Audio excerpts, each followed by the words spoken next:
አንዱዓለም ጎሳ ቀነኒን በተደጋጋሚ ይደበድባት እንደነበር ተጠቆመ።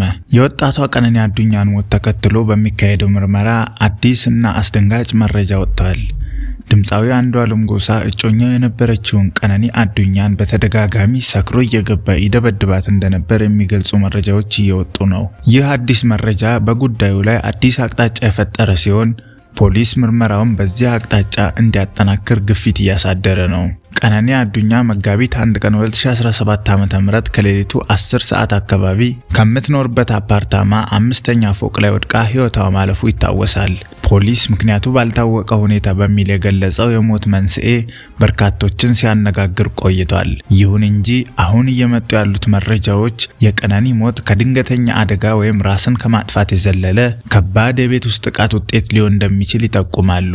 የጎረቤት ምንጮች እንደገለጹት አንዱዓለም ጎሳ በተደጋጋሚ ሰክሮ ወደ ቤት እየገባ ቀነኒን አካላዊ ጥቃት ያደርስባት እንደነበር ተናግረዋል። ይህ የድብደባ ታሪክ ምን ያህል ጊዜ እንደተፈጸመ፣ ምን አይነት ጉዳቶች እንዳደረሰባትና ቀነኒ ስለዚህ ጉዳይ ለማን ተናግራ እንደሆነ እስካሁን በግልጽ አልታወቀም። የአዲስ አበባ ፖሊስ እስካሁን ስለዚህ አዲስ መረጃ በይፋ የሰጠው ምላሽ የለም። ይሁን እንጂ ፖሊስ ይህንን አዲስ አቅጣጫ በጥልቀት እንደሚመረምርና የምርመራውን ውጤት ለህዝብ ይፋ እንደሚያደርግ ይጠበቃል። አንዱዓለም ጎሳ በቀነኒ ላይ ይፈጽመው የነበረው ተደጋጋሚ ድብደባ እውነት ከሆነ ይህ የቀነኒን ሞት መንስኤ ለማወቅ ቁልፍ ሚና ይኖረዋል። የፍትህ አካላት ይህንን አዲስ መረጃ በጥልቀት በመመርመር እውነቱን ለህዝብ ይፋ ማድረግ አለባቸው። ይህ ጉዳይ በኢትዮጵያ ውስጥ ያለውን የቤት ውስጥ ጥቃት አስከፊነት የሚያሳይ በመሆኑ መንግስትና ህብረተሰቡ ለጉዳዩ ትኩረት ሰጥተው መፍትሄ ሊፈልጉለት ይገባል። የቀነኒ አዱኛ ሞት ከፖሊስ በተሰጠው ምክንያቱ ባልታወቀ ሁኔታ ከሚለው መግለጫ በስተጀርባ በርካታ አጠራጣሪ ሁኔታዎችና ያልተመለሱ ጥያቄዎችን ይዟል። እነዚህ ጥያቄዎች በተለይ አሁን ይፋ የሆነ በመጣው መረጃ መሰረት ይበልጥ አጽንኦት ሊሰጣቸው ይገባል።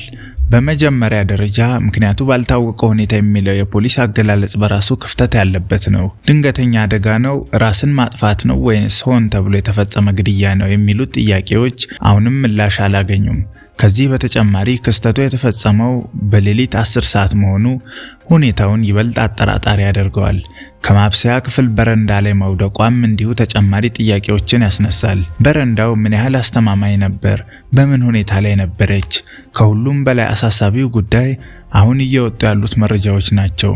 ድምፃዊ አንዱዓለም ጎሳ እጮኛውን ቀነኒ አዱኛን በተደጋጋሚ ሰክሮ እየገባ ይደበድባት እንደነበር የሚገልጹ መረጃዎች እየወጡ ነው። ይህ እጅግ በጣም አሳሳቢ ጉዳይ ሲሆን የቀነኒን ሞት ከቀላል አደጋ ወይም ራስን ከማጥፋት የዘለለ ቀደም ሲል የነበረ የቤት ውስጥ ጥቃት ውጤት ሊሆን እንደሚችል ይጠቁማል። ይህንን አዲስ መረጃ መነሻ በማድረግ የሚከተሉት ጥያቄዎች መመለስ አለባቸው። ይህ የድብደባ ታሪክ ምን ያህል ተደጋጋሚ ነበር? ምን አይነት ጉዳቶችስ አድርሶባት ነበር? ቀነኒ ከዚህ በፊት ስለዚህ ጉዳይ ለሰው ተናግራ ነበር? ለቤተሰቦቿ፣ ለጓደኞቿ ወይም ለፖሊስ? ጎረቤቶችስ ስለዚህ ጉዳይ የሚያውቁት ነገር አለ? ቀደም ሲል ጩኸት፣ ግርግር ወይም ሌላ አጠራጣሪ ድምጽ ሰምተው ያውቃሉ? በሞተችበት ቀን በመካከላቸው ምን ተፈጥሮ ነበር? አንዱዓለም ምን አይነት ቃል ሰጥቷል? ቃሉስ ከሌሎች ማስረጃዎች ጋር ይጣጣማል? አንዱዓለም ከዚህ በፊት በሌሎች ሴቶች ላይ ተመሳሳይ ድርጊት ፈጽሞ ያውቃል? እነዚህና ሌሎች ተያያዥ ጥያቄዎች ካልተመለሱ የቀነኒ ሞት እውነተኛ ምክንያት ሊታወቅ አይችልም። አሁን እየወጡ ያሉት መረጃዎች እውነት ከሆኑ አንዱዓለም በቀነኒ ላይ ለረጅም ጊዜ ሲፈጽም የነበረው አካላዊና ስነልቦናዊ ጥቃት ለሞቷ ምክንያት ሊሆን እንደሚችል መገመት አያዳግትም። ስለሆነም ፖሊስ ይህንን አቅጣጫ በጥልቀት በመመርመር እውነቱን ለህዝብ ይፋ ማድረግ አለበት።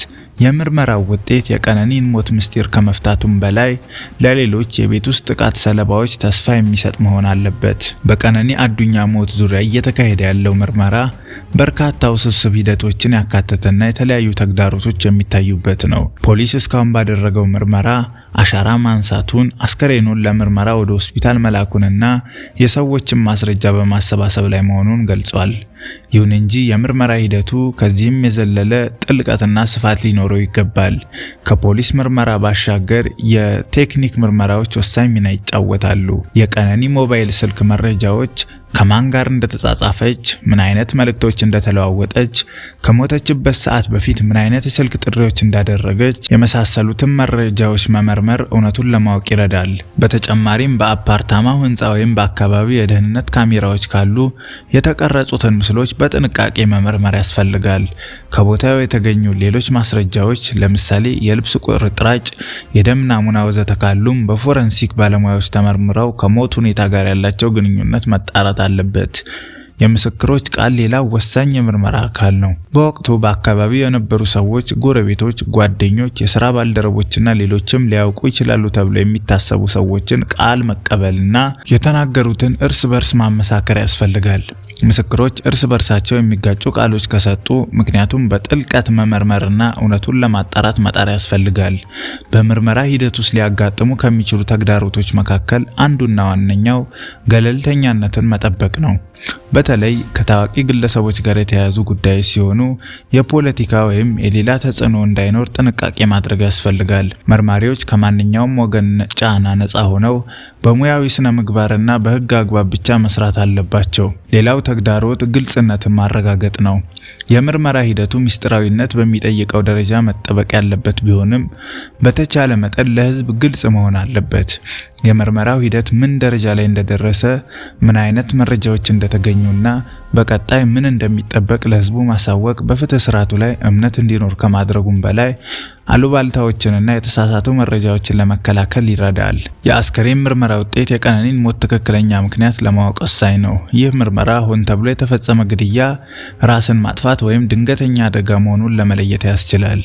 የምርመራው ውጤት እስኪታወቅ ድረስ ማንኛውንም ድምዳሜ ላይ መድረስ አስቸጋሪ ቢሆንም ውጤቱ ሲታወቅ ግን ለብዙ ጥያቄዎች መልስ ይሰጣል ተብሎ ይጠበቃል። በአጠቃላይ የቀነኒ አዱኛ ሞት እውነት ሊገለጥ ይገባል፣ ፍትህ ሊረጋገጥ ይገባል። ከዚህ አሳዛኝ ክስተት ትምህርት ወስደን ለወደፊቱ ተመሳሳይ አደጋዎችን ለመከላከል በግለሰብ በማህበረሰብና በመንግስት ደረጃ የድርሻችንን ልንወጣ ይገባል። አዳዲስ መረጃዎች ሲኖሩ የምናሳውቃችሁ ይሆናል። መልካም ጊዜ ተመኘን።